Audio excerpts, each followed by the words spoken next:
ماشاء اللہ لا حول ولا قوۃ الا باللہ العلی العظیم اعوذ باللہ من الشیطان الرجیم بسم اللہ الرحمن الرحیم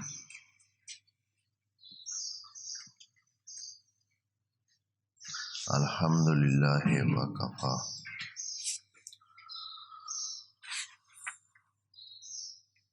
والصلاۃ والسلام علی عبادہ الذین اصطفیٰ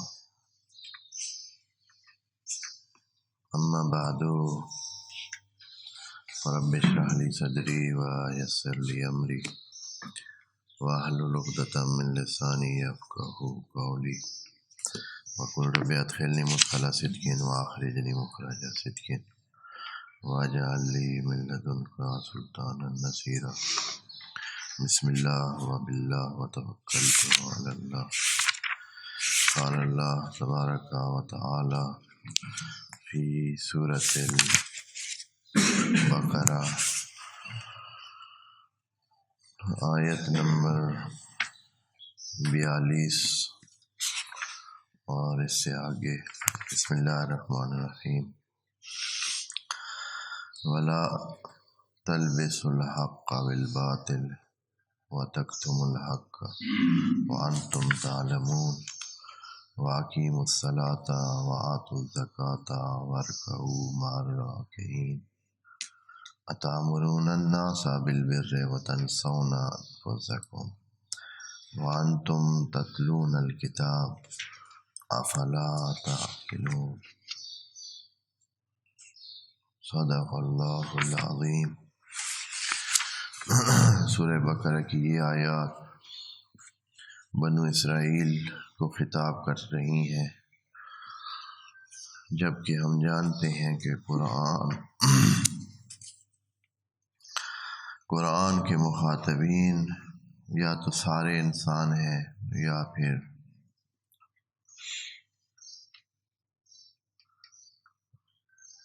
جو وہاں اس وقت موجود تھے وہ ہیں، جو سامنے تھے۔ ابتدائے کلام میں قرآن کے مخاطبین جو مکہ میں تھے وہ تھے، پھر مدینہ میں تھے وہ تھے، لیکن یہاں بڑی حیرت کے طور پر اللہ نے بطور صیغہ غائب ان کے ساتھ بات نہیں کی ہے، بنی اسرائیل کے ساتھ مخاطب بنا کے بات کی ہے، اور کہا ہے کہ یا بنی اسرائیل، مخاطب بنا کے بات کیوں کی ہے؟ اس لیے کہ یہ بات حقیقت میں صرف ان کے ساتھ ہے نہیں، یہ بات ان کو سنانے والی بات ہے۔ حقیقت میں یہ بات تمام ان انسانوں کے ساتھ ہے جو اس کتاب کو پڑھ رہے ہیں، جو اس کتاب کو پڑھیں گے۔ اور چونکہ قرآن کائناتی کتاب ہے اور ابد تک، قیامت تک اس نے انسانوں کے سامنے رہنا ہے اور انسانوں کی رہنمائی کرنی ہے، تو اس میں یہ خطاب یا بنی اسرائیل صرف ایک اشارہ ہے پچھلی قوموں کے ساتھ ہونے والے سلوک کا یا ان کے برتاؤ کا جو انہوں نے دین خدا کے ساتھ کیا، صرف بتانا ان کو ہے، یہ ان کے ساتھ خطاب ہے، لیکن ان کو بتانا ہے جو اب پڑھ رہے ہیں، جو اس کتاب کو اب دیکھ رہے ہیں کہ یہ ہوتا ہے، یہ لوگ اس طرح کرتے ہیں، اور اس کے سامنے اللہ کا جو سلوک ہوتا ہے یا اللہ کا جو اس کے ساتھ برتاؤ ہوتا ہے ان کے ساتھ، وہ پھر کیسا ہوتا ہے، تو تمام انسانوں کو خطاب ہے۔ ان آیات میں بنو اسرائیل کو اللہ کی اس نعمت کی یاد دہانی کرائی گئی کہ یاد کریں اس نعمت کو جو آپ کو دی گئی۔ نعمات بہت ہیں، تمام انسانوں کو نعمتیں دی گئی ہیں۔ وَأَوْفُوا بِعَهْدِي أُوفِ بِعَهْدِكُمْ، پہلے قرآن میں انہی پچھلی آیات میں ہم اس میثاق کی بات کر چکے ہیں کہ وہ لوگ جو کہ اس راستے سے ہٹ جاتے ہیں وہ میثاق کو توڑتے ہیں۔ اللہ کے ساتھ سارے انسان پہلے سے میثاق اور عہد کر چکے ہیں۔ پھر یہ وہی باتیں ہیں جو پیچھے کہی جا چکی ہیں۔ اب جو تقاضا ہے اللہ کا، جو چیز چاہیے ہے، جو سب کو کرنی ہے، تمام انسانوں کو وہی بات، یا ایھا الناس اعبدوا ربکم، اللہ کے بندے بن کے رہیں۔ یہ وآمنوا یعنی آیت نمبر 41 سے یہی بات شروع ہو رہی ہے، وآمنوا بما انزلت، یہ جو ابھی نازل ہوا ہے اس کو مان لیں، یہ حقیقت پر مبنی ہے، مصدقا لما معکم، جو آپ کے پاس پہلے سے آیا ہوا ہے اس کی تصدیق بھی اس میں موجود ہے۔ یعنی یہ دونوں طرف سے کام دیتی ہے، ایک یہ ہے کہ آپ کی کتابوں کی یہ تصدیق کرتا ہے اور آپ کی کتابیں اس کی تصدیق کر چکی ہیں پہلے، یعنی آپ کی کتابیں اس کے آنے سے پہلے اس کا بتا چکی ہیں، اور اب اس نے آ کر آپ کی کتابوں کے حوالہ دے کر یہ بتا دیا ہے کہ وہ بھی سچ تھیں اور یہ بھی سچ ہے۔ دونوں نے ایک دوسرے کی وہ کیا ہے، اس کے لیے تصدیق کا کام کیا ہے۔ یہ کتاب وہ کتاب سامنے نہیں ہے انسانوں کے، لیکن یہ کتاب سامنے ہے، یہ اپنے زور پر، اپنے اعجاز کے زور پر اپنے آپ کو منواتی ہے۔ جب اپنے آپ کو منوا لیتی ہے تو ان کتابوں کو منواتی ہے جن کا ادھر ذکر کیا ہے، تورات اور انجیل کا، اور جب وہ مان لی جاتی ہیں تو ان میں پہلے سے لکھا ہوا ہے کہ یہ قرآن حقیقت ہے۔ تو یہ ان بندوں کے لیے جو اس کو مانتے تھے ان کے لیے راستے کو اور بھی آسان کر دیتا ہے۔ بنی اسرائیل کے لیے تو یہ اور بھی آسان ہو جاتا ہے کہ اس کتاب کا ذکر پہلے سے ان کے پاس موجود ہے، اور یہ ان کے لیے زیادہ آسانی ہے۔ بات وہی ہے جو سب انسانوں کے ساتھ ہے، آمنوا بما انزلت مصدقا لما معکم ولا تکونوا اول کافر بہ، کہ اس طرح آپ پہلے نمبر کے کافر نہ بن جائیں کہ جن کو پہلے سے ہی اس کتاب کا علم ہے وہ ہی نہ مانے، جن کو نہیں پتا، جو جاہل ہے، لا علم ہے، اور ابھی ان کے سامنے ابھی کتاب پیش ہو رہی ہے، ان کی بات تو بعد میں ہے۔ جو پہلے سے جن کو پتہ ہے تو ان کا انکار تو ایسے ہی ہے جیسے کہ سب سے پہلے جو ہے انکار کرنا اور کفر برت جانا، اور یہ کام وہ کرنے کی وجوہات یہاں یہ بیان ہوئی،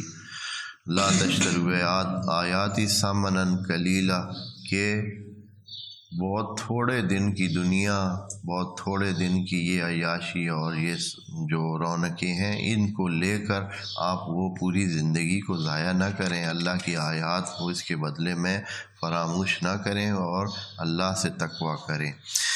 ہاں یہ آیت بھی ہم پڑھ چکے ہیں، چونکہ پیچھے سے ربط دینا تھا، باتیں آگے جاری تھیں اور ہم درمیان میں رک گئے تھے، اس لیے پیچھے سے یہ بات ساری لے کے آ رہے ہیں۔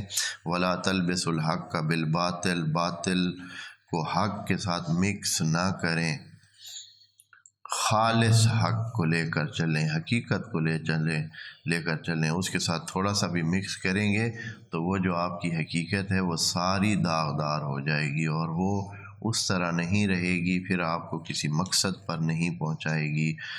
وَتَكْتُمُوا الْحَقَّ وَأَنْتُمْ تَعْلَمُونَ، یہاں ایک جملہ دوستوں کو بتانا ہے جو ادبیات کے حوالے سے معلومات رکھتے ہیں اور نحو و صرف پڑھتے ہیں اور پڑھاتے ہیں، تو یہاں وَلَا تَلْبِسُوا میں لائے ناہیہ لگا ہوا ہے اور وہ جزم دیتا ہے۔ جزم کا بھی یہی کام ہوتا ہے کہ وہ نون گرا دیتا ہے، تلبسونا تھا تو تلبسونا کی نون گرا دی۔ آگے جو دوسرا ہے نا وَتَكْتُمُ الْحَقَّ، یہاں بعض ادباء نے یہ احتمال دیا ہے کہ یہ ہو سکتا ہے کہ دوسرا لا لائے، لا تو وہی ہے اپنا ناہیہ ہی، لیکن یہاں ان لگا ہوا ہے، وَأَن، یعنی لا ادھر ہے نہیں، یہاں ان لگا ہوا ہے، وَأَن تَكْتُمُوا، یعنی یہ کام نہ کریے پچھلے والا اور یہ کام بھی نہ کریے، وَأَن تَكْتُمُوا، کہ لیکن زیادہ بہتر یہ ہے، اور اگر ان تکتمو ہو تو پھر ناصبہ ہو جائے گا ان ناصبہ، اور تکتبو کو نصب دے کر اس کی نون گرا دی ہے اس نے. تو دونوں احتمال تو ہے یہ، لیکن زیادہ بہتر یہ ہے کہ یہاں بھی ہم لا کو لے آئیں اور عطف کریں کہ یہاں بھی لا موجود ہے، اور اس لا کی وجہ سے یہاں بھی جزم کا عمل ہو رہا ہے. ولا تکتم الحق بالباطل. اور اس کی مثالیں قرآن میں بہت ساری موجود ہیں، اس کی مثالیں قرآن میں کافی ساری ہیں جہاں اسی طرح کے استعمال ہوا ہے، اور خدائے کریم نے اس انداز میں ہی بات کی ہے، یعنی پچھلے لا کو اگلے اس پر دوبارہ لے کر عطف کیا ہے اور خود لا ذکر نہیں کیا ہے. جیسے ہے کہ وَلَا تَأْكُلُوا أَمْوَالَكُمْ بَيْنَكُمْ بِالْبَاطِلِ وَتُدْلُوا بِهَا إِلَى الْحُكَّامِ. بقرہ 188 میں اس طرح عبارت آئی ہے. یا ایک اور عبارت ہے لَا تَخُونُوا اللَّهَ وَالرَّسُولَ وَتَخُونُوا أَمَانَاتِكُمْ. انفال کی آیت نمبر 27 میں یہ بات، وعلیکم السلام، آیت نمبر 27 میں یہ بات اسی طرح کی ہے، یعنی عطف کا عمل کیا ہے اور اس طرح لا کو دوبارہ ذکر نہیں کیا ہے. تو یہ انشاءاللہ توجہ رکھیں. ہم زیادہ فوکس اس کے وہ جو ادبی پہلو ہوتے ہیں اس پہ اس وجہ سے نہیں کرتے ہیں کہ پھر ہماری جو یہ اس نشست کی یا ان درسوں کی جو عمومیت ہے وہ ذرا خدشہ دار ہو جاتی ہے کہ بھائی یہ سب کے کام کی چیزیں نہیں ہیں، سب کے سمجھنے کی چیزیں، یا ان کا اس بارے میں کیونکہ معلومات کا سابقہ نہیں ہوتا ہے تو ان کو ان باتوں پہ چھیڑ کر ان کے لیے مسائل بنانا ہوتا ہے، کنفیوز کرنے والی بات ہے. اس لیے بہت کم یہاں ہم ذکر کرتے ہیں ادبی بحثوں کو، بس اس کے معنی لینے کے لیے تھوڑا بہت ذکر کرتے ہیں. اگلی آیت جو آیت نمبر 43 ظاہراً بن رہی ہے، جو آج ہماری مورد بحث واقع ہونی ہے، آیت نمبر 43، وہ یہ ہے کہ وَأَقِیمُوا الصَّلَاۃَ. اب بندگی کا جو طریقہ کار ہے، پہلے سوچ بنائے. یہ جو پہلی آیات ہیں ان میں سوچ بنانے کا کام کیا گیا ہے، عقیدہ بنانے کا. کیا تھا؟ آمنو بما انزلت، اور کافر نہ ہوں اور اللہ سے ڈریں اور سودا نہ کریں ان آیات الہی کا دنیا کے ساتھ، اور دنیا لے کر ان کو بیچنے کی کوشش نہ کریں. یہ ذہن بنانا ہے. اور اسی طرح حق کو باطل کے ساتھ مکس بھی نہ کریں، یہ بھی ذہن بنانا، یعنی اپنے آپ کو ایک پاکیزہ اور مطہر ذہن کے ساتھ یہ عقیدہ بنائے، اللہ کو مانیں، ایمان لے آئیں اور اللہ کی نعمتوں کا اعتراف کریں. ذہن بنائیں کہ آپ بندے خدا ہیں اور اللہ کی طرف سے اتنی نعمتوں کو لے کر بیٹھیں. اب اس کے بعد عملاً کیا کرنا ہے وہ اس آیت سے شروع ہوتا ہے، وَأَقِیمُوا الصَّلَاۃَ. اس سارے کے ساتھ جب آپ برتاؤ شروع کریں گے اور بندگی شروع کریں گے تو بندگی کا پہلا زینہ ہی کیا ہے؟ الصلاۃ. سب سے پہلا زینہ ہی صلاۃ ہے، یعنی پہلے ہی حاضری. انسان صبح کرتا ہے تو اللہ اس سے چاہتا ہے کہ وہ اپنے آپ پیش کرے اور اللہ کے سامنے اپنی بندگی کا کہ پہلے حاضری، صبح صبح جاگ کر پہلا کام جو اس کا، بلکہ جاگے ہی نماز کے لیے، نہ یہ کہ جاگ کر نماز پڑھے کہ جاگے تو نماز پڑھے. ایسا نہیں ہے، اللہ نے اس طرح نہیں قرار دیا ہے کہ انسان جاگے گا تو چلیں پہلا کام کیا کرے؟ نماز پڑھے. جیسے کہ عام طور پر انسان جب جاگتے ہیں تو پہلے مثلاً اپنے چہرے کو دھوتے ہیں یا ہاتھ منہ دھو لیتے ہیں. اس طرح یہ نہیں، جاگنے کے بعد نماز نہیں پڑھنی ہے، نماز کے لیے جاگنا ہے. یہ یعنی یا سوئے ہوئے ہو، جاگو تو بس پہلا کام کیا کرنا ہے؟ نماز. اور سونے سے پہلے بھی جو کام کرنا ہے وہ کیا ہے؟ جو صحیح طریقہ کار ہے زندگی کا، اس میں عشاء کے بعد تو لوگ سو جاتے ہیں، سو جانا چاہیے. جو عشاء کے بعد سو جاتا ہے صبح بہت آرام سے وہ جو ہے صبح کی نماز کے لیے بھی اٹھ جاتا ہے. تو پہلا کام یعنی جب انسان اس زندگی میں، اس جیتی جاگتی زندگی میں داخل ہوتا ہے تو پہلا کام اعلان بندگی، اور جب اس زندگی سے فارغ ہو کر انسان پھر دوبارہ غنودگی میں اور اللہ کے پاس، آپ جانتے ہیں نا قرآن میں ذکر ہے کہ جب انسان سوتا ہے، نیند میں جاتا ہے تو روح جو ہے وہ اللہ اس کے روح کو لے لیتا ہے، واپس لے لیتا ہے، یہاں صرف ڈھانچہ پڑا ہوتا ہے،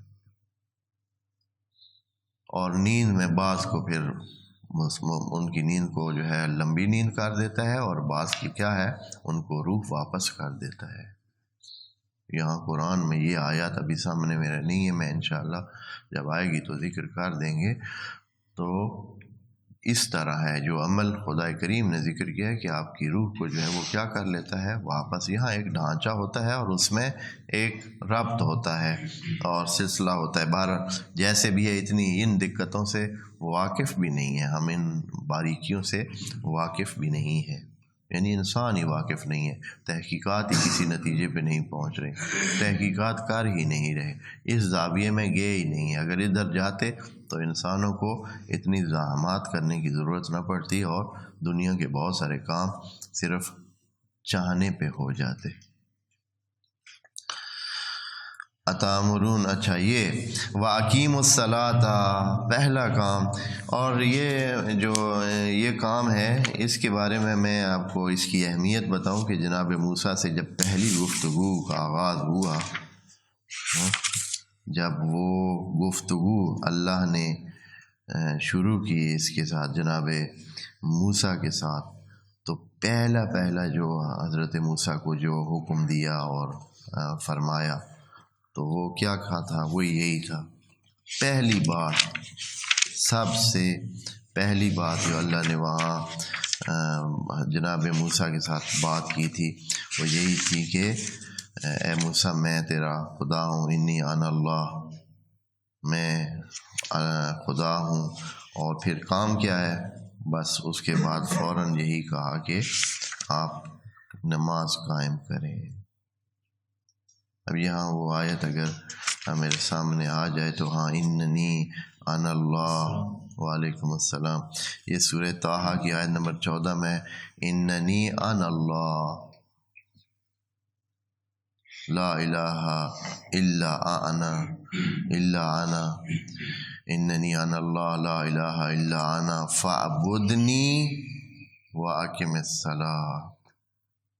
جناب موسیٰ سے پہلا مکالمہ ہے، اور پہلے مکالمے میں الوہیت کا اقرار لے کر، بندگی کا اقرار لے کر، پہلا کام فاعبدنی واقم الصلاۃ لذکری، میرے ذکر کے لیے کیا کرو، نماز ادا کرو، قائم کرو۔ واتوا الزکوٰۃ، اور زکوٰۃ دیں۔ دو ہی مشکل کام ہے بندے کے، دو کام ہیں اور دونوں ہی انسان پر بھاری گزرتے ہیں۔ ایک یہ ہے کہ جسم کو استعمال کرنا، جسمانی کام جو ہے یہ انسان کو مشکل لگتا ہے، اور دوسرا یہ ہے کہ جو مالی کام جس میں مال خرچ ہوتا ہو، جی جسم اس لیے انسان نہیں کرتا کہ وہ اس کو تھوڑی بہت تکلیف محسوس ہوتی ہے یا توہین محسوس ہوتی ہے جسم کو استعمال کرتے ہوئے، مال کو استعمال کرتے ہوئے اس کے دل کو تکلیف ہوتی ہے۔ کبھی آپ نے سوچا ہے کہ یہ جیب جو ہے یہ ادھر جو ہے دل کے اوپر کیوں لگائی ہوئی ہے انہوں نے؟ کبھی سوچا ہے آپ نے؟ آپ کو پتہ ہے نا کہ دل کدھر ہوتا ہے؟ باہنی سائڈ پہ ہی ہوتا ہے نا جسم کے، یہ سینے کی باہنی سائڈ میں دل ہے تقریباً، اور یہ جو انہوں نے جیب لگائی ہے یہ کدھر لگی ہوئی ہے؟ یہ قمیضوں کی جو جیب ہوتی ہے وہ بھی ادھر ہوتی ہے۔ تو جیسے ہی کوئی جیب سے آپ چیز نکالتے ہیں، پیسہ نکالتے ہیں، تو دل کو کیا ہوتی ہے؟ تکلیف ہوتی ہے۔ تو اور اسی طرح دوسری طرف بھی ہے، جب جیب میں پیسے ڈالتے ہیں تو کیا ہوتا ہے؟ دل خوش ہو جاتا ہے۔ تو بہرحال وآتوا الزکوٰۃ، دوسرا کام جو کہ مشکل کام ہے انسانوں کے لیے، وہ زکوٰۃ دینا ہے، ادا کرنا ہے زکوٰۃ۔ زکوٰۃ کے معنی میں انشاءاللہ بعد میں عرض کریں گے، اس کے معنی پاکیزگی ہے، اور دوسرا یہ ہے کہ بڑھاوا دینا ہے، اپنے مال کو بڑھاوا دینا ہے۔ یہ دونوں معنی قرآن میں استعمال ہوئے انشاءاللہ۔ جب اس کا یہاں چونکہ واضح طور پر دینے کے بارے میں ہے، زکوٰۃ دینے کے بارے میں، تو یہ مالی مسئلے کی طرف اشارہ کیا ہوا ہے۔ تو یہ کام کریں، وَارْكَعُوا مَعَ الرَّاكِعِينَ، اور رکوع کرنے والوں کے ساتھ رک جائیں۔ یہ بڑا مہم لفظ ہے، وَارْكَعُوا مَعَ الرَّاكِعِينَ، اس کا عرض کرتے ہیں۔ اچھا، یہ جو دوبارہ ان کو بنو اسرائیل کو یہ تاکید کی جا رہی ہے، اس کی وجہ یہ ہے کہ انہوں نے سارے یہ کام جو ہے نا بھلا رکھے تھے، یعنی ایمان سے لے کر جتنے ابھی گن رہے ہیں نا کام، یہ سارے کے سارے انہوں نے اس کا بالعکس کر رکھا تھا، اس لیے اللہ ان کو تاکید۔ جیسے نماز ہے، اب نماز انہوں نے چھوڑ رکھی تھی، نماز اپنی کتاب سے ہی انہوں نے سرے سے نکال دی۔ زکوٰۃ کے حکم کے بارے میں کل بھی عرض کیا ہے، وآتوا الزکوٰۃ، اور زکوٰۃ بھی دیں۔ زکوٰۃ کو انہوں نے یوں کیا ہوا تھا کہ دینے کا کام چھوڑا ہوا تھا، اور کیا کر رکھا تھا، بنو اسرائیل کے جو سربراہان تھے انہوں نے زکوٰۃ جو ہے وہ اپنے لیے مخصوص کر رکھی تھی۔ وہ مذہبی جو رہنما، کاہن اور قسیس اور راہب ہوتے ہیں، تو انہوں نے اپنے لیے مخصوص کر رکھی تھی۔ وَارْكَعُوا مَعَ الرَّاكِعِينَ، اور جھک جائیں جھکنے والوں کے ساتھ۔ یہ رکوع کا معنی، یہ نماز والا رکوع ہر جگہ نہیں ہوتا ہے قرآن میں۔ قرآن میں رکع کا مطلب ہوتا ہے جھکنا، لیکن چونکہ نماز کا بھی ایک مہم رکن رکوع ہے، تو اس وجہ سے رکوع نماز کے لیے بھی استعمال ہوتا ہے، لیکن وَارْكَعُوا مَعَ الرَّاكِعِينَ، آپ جانتے ہیں یہاں اس کا معنی یہ نہیں ہو سکتا ہے کہ یہ نماز کے لیے ہو کہ رکوع کریں رکوع کرنے والوں کے ساتھ، یعنی نماز والا رکوع۔ کیوں نہیں ہو سکتا ہے؟ اس لیے کہ پیچھے اقیموا الصلاۃ پہلے آ چکا ہے، نماز قائم کرنے کا معنی پہلے آ چکا ہے۔ بس یہاں کیا ہوگا، اس کا جو عام معنی ہے، جو لغوی معنی ہے، وہ یہ ہے کہ جھکنے والوں کے ساتھ جھک جائیں، یعنی جب اتنے لوگ جو دین کے سامنے جھک گئے ہیں، اللہ کے سامنے جھک گئے ہیں اور مان گئے ہیں، تو آپ بھی کیا کریں، ان کے ساتھ مان جائیں۔ وَارْكَعُوا مَعَ الرَّاكِعِينَ، اور جھکنے والوں کے ساتھ جھک جائیں، یعنی احترام کریں، مان جائیں۔ یہ جو اکڑ ہے، کیونکہ یہ سب سے بڑی بات تو یہی ہوتی ہے کہ کیا تھی وہ، جو ان کو دنیاوی سلسلوں کی وجہ سے ان کے ذہن میں ایک غرور اور تکبر اور اکڑ آئی ہوئی تھی، اس کو توڑنے کے لیے فرما رہے ہیں کہ وَارْكَعُوا مَعَ الرَّاكِعِينَ، جب اتنے جھکنے والے ہیں تو آپ بھی جھک جائیں۔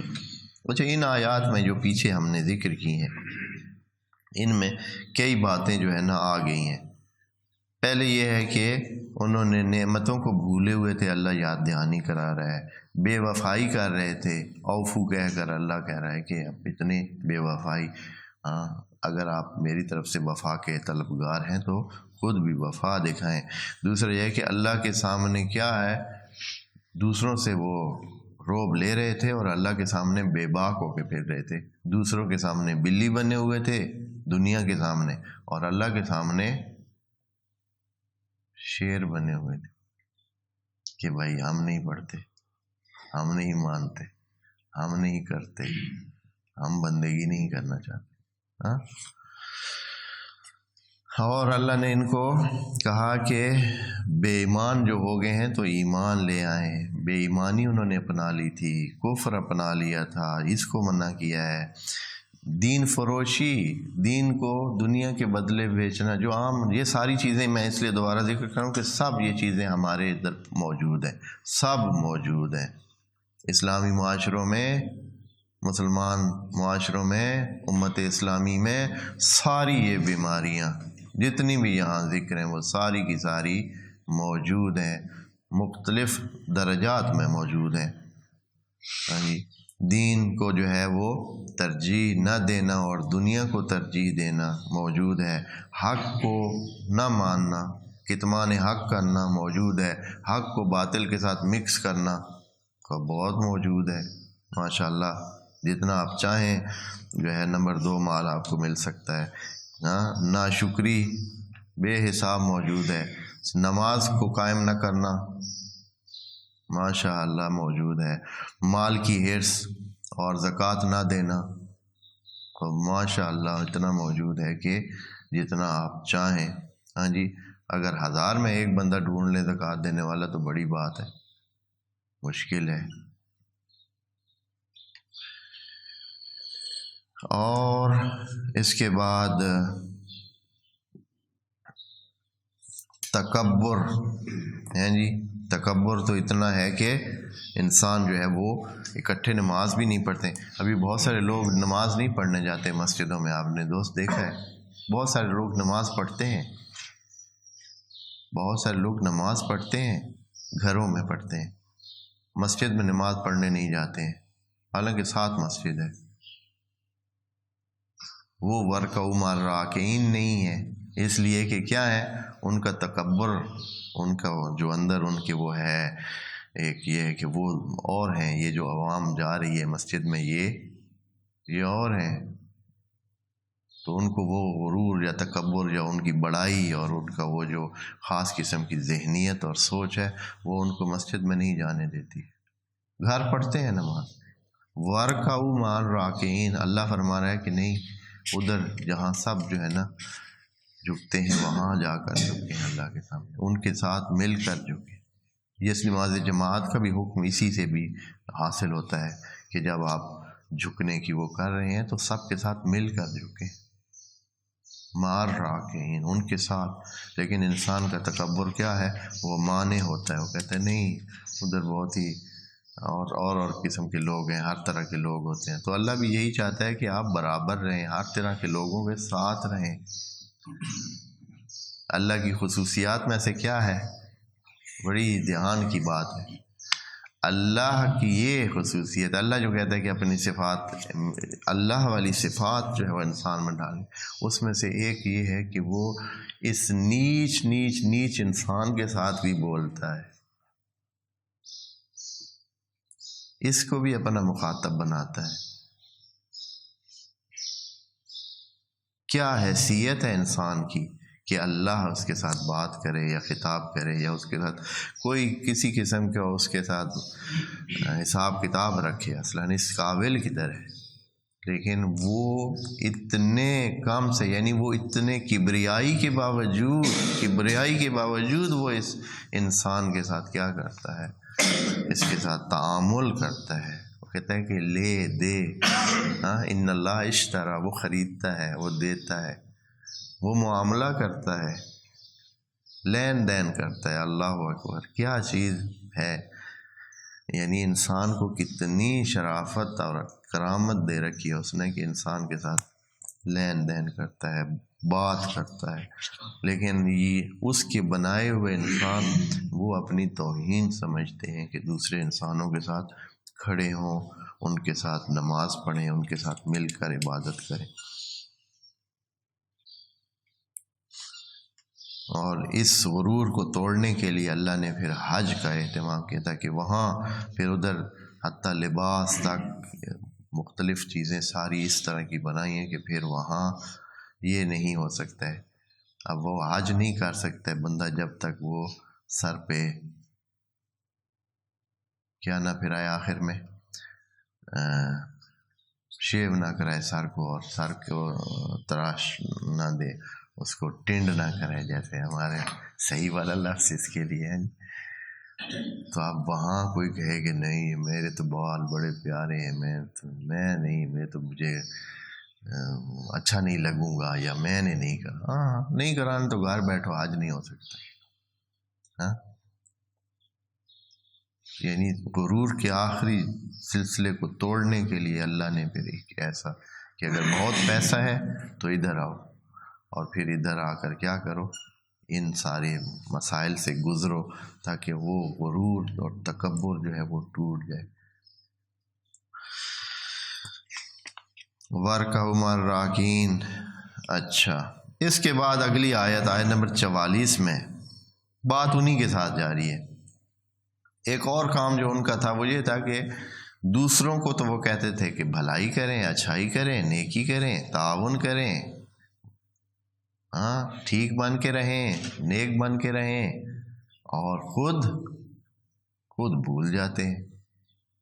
اور یہ زیادہ تر ان لوگوں سے خطاب ہے جو ان کے بڑے تھے، اور یہ کام یقیناً مذہبی رہنمائی کرتے ہیں نا، جو مذہب کے ترجمان بنے ہوئے ہوتے ہیں، جو مذہب کی وجہ سے ممبروں پہ جاتے ہیں مذہب کے، خود جو ہے نا اس پہ اگر وہ عمل نہیں کرتے ہیں تو یہ تو آگے بعض آیات میں اللہ نے اتنا شدید اس پر رد عمل دیا ہے، کبر مقتا عند اللہ ان تقولوا ما لا تفعلون، جو دوسروں کو کہیں یا خود کہیں اور نہ کریں، کتنا بڑا وہ ہے اللہ کے نزدیک، بہت بڑا یہ مقت ہے، بہت بڑا گناہ ہے۔ یعنی اللہ نے باقی گناہوں کو اس طرح کم ہی کہا ہے کہ فلاں گناہ بڑا ہے، کچھ کا ذکر کیا ہے، قتل کو بہت بڑا گناہ قرار دیا ہے، ایک دو اور بھی گناہ اس طرح، لیکن اس کے بارے میں بھی کہ آپ کہیں لیکن خود اس پہ عامل نہ ہو۔ تو یہاں فرماتے ہیں اتامرون الناس بالبر، آپ لوگوں کو اچھائی کا درس دیتے ہیں، اچھائی کرنے کا، اچھا کرنے کا، وتنسون انفسکم، خود بھلائی نہیں کرتے ہیں، اپنے آپ کو بھول جاتے ہیں۔ بڑا دلچسپ جملہ ہے کہ آپ بھلے سے لوگوں کا بھلا کرتے ہیں نا، بھلا کرنے کا کہہ کر لوگوں سے کیا کرتے ہیں، بھلا کرتے ہیں، اور اپنے ساتھ بھلا بھول جاتے ہیں۔ آپ لوگوں کو کہتے ہیں کہ بھلائی کریں کہ آپ کو اچھائی ملے گی، اللہ کی طرف سے حسنات ملے گی، اجر ملے گا، تو اپنے آپ کو کیوں بھول جاتے ہیں؟ یعنی اپنے ساتھ بھی تو بھلائی کریں نا، آپ خود بھی بھلائی کو اپنائیں اور بھلائی کریں۔ اتامرون الناس بالبر، آپ لوگوں کو حکم دیتے ہیں، امر دیتے ہیں بر کا، بر یعنی جو بھی نیک کام ہو، اچھا کام ہو، حقوق پورے کرنے کا کام ہو، فرمانبرداری کا کام ہو، یعنی جس میں بھلائی ہو، بہت ساری چیزیں اس بر میں آ جاتی ہیں، اچھائی کے سارے باتیں اس میں آ جاتی ہیں، اسی لیے کہا ہے تعاونوا علی البر والتقوی۔ بر کا حکم دیتے ہیں لوگوں کو، وتنسون انفسکم، اور خود بھول جاتے ہیں، حالانکہ لوگ تو کتابوں میں پڑھتے ہی نہیں ہیں، لوگوں نے تو کتابوں میں یہ چیزیں نہیں پڑھی ہوئی۔ وَأَنْتُمْ تَتْلُونَ الْكِتَابَ، آپ کتابی ہیں، آپ صاحب کتاب ہیں، آپ مترجم دین بنے ہوئے ہیں، آپ جو ہے لوگوں کو دین کا درس دیتے ہیں، لوگوں کو قرآن کا درس دیتے ہیں، اور خود بھول جاتے ہیں۔ اور یہ بیماری ادھر صرف اہل یہود میں اور بنی اسرائیل میں نہیں تھی، یہ بیماری مسلمین میں بھی بطور عام موجود ہے، اور انہی میں موجود ہے جو دوسروں کو بہت بہت بہت درس دیتے ہیں۔ ابھی یہ بات ہوگی تو اتنی اچھی نہیں، لیکن پچھلے دنوں ایک شہر میں ایک مولانا، مشہور مولانا فوت ہوئے، تو کراچی میں فوت ہوئے۔ ان کے جب وہ ادھر تھے تو ان کے بڑے زندگی کے حالات بھی درمیانے ہی تھے، اور اس طرح تو پتہ چلا ان کے اکاؤنٹ میں 5 ارب روپے پڑے،